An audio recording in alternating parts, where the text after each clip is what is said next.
देखिए बच्चों, क्लास 10 का जो हमारा चैप्टर नंबर 7 है 7.1 का मोस्ट इंपोर्टेंट टॉपिक है हमारा, जो हर साल बोर्ड एग्जाम में आता है। देखिए इसका जो पहला जो टॉपिक है बीच की दूरी का होता है। बीच की दूरी का फॉर्मूला जो होता है हमारा क्या होता है, देखिए दो बिंदु होते हैं हमारे ए और बी। जैसे पहले जो बिंदु होते हैं हमारे x1 y1 तथा v के जो बिंदु होते हैं x2 और y2। हमारा पहला बिंदु क्या हो गया, हमारा a के जो बिंदु हो गए x1 और y1 हो गए, बिंदु b के जो हो गए x2 और y2 हो गए। अब इन दोनों बिंदुओं के बीच की दूरी हम कैसे निकालेंगे? देखिए अगर यहां a और b है, ए और बी, ए बी की जगह कुछ भी हो सकता है, पी और क्यू भी हो सकता है। अगर ए और बी है तो ए बी बराबर लिखेंगे, और पी और क्यू है तो पी क्यू बराबर लिखेंगे। देखिए पी यहां पे ए और बी है तो हम ए बी बराबर लिखेंगे। ए बी बराबर क्या होएगा भाई, ए बी बराबर under root x2 minus x1 का whole of square plus y2 minus y1 का होल ऑफ स्क्वायर।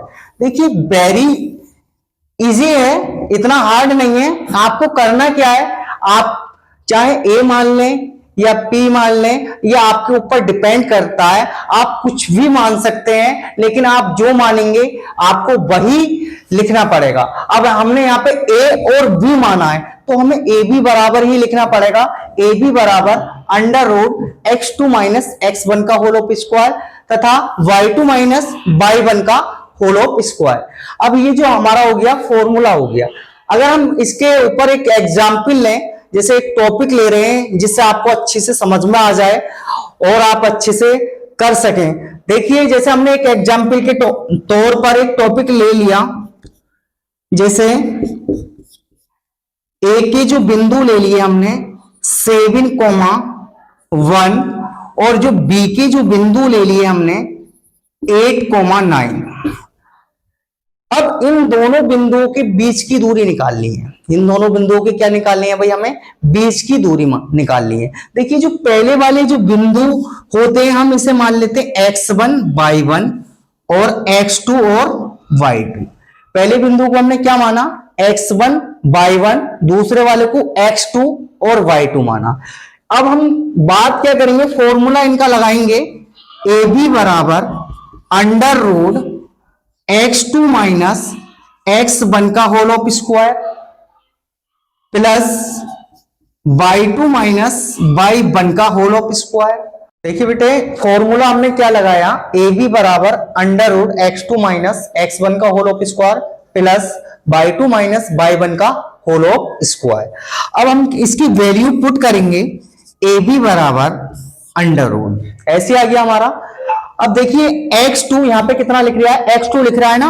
अब x2 की वैल्यू कितनी दे रखी है, 8 दे रखी है, माइनस ऐसे आ गया x1 का मान कितना है हमारे पास, 7 है, 7 का होल ऑफ स्क्वायर प्लस ऐसे आ गया हमारा y2 का मान कितना है भाई, 9 है, माइनस ये आ गया हमारा y1 का मान कितना है, 1 का होल ऑफ स्क्वायर।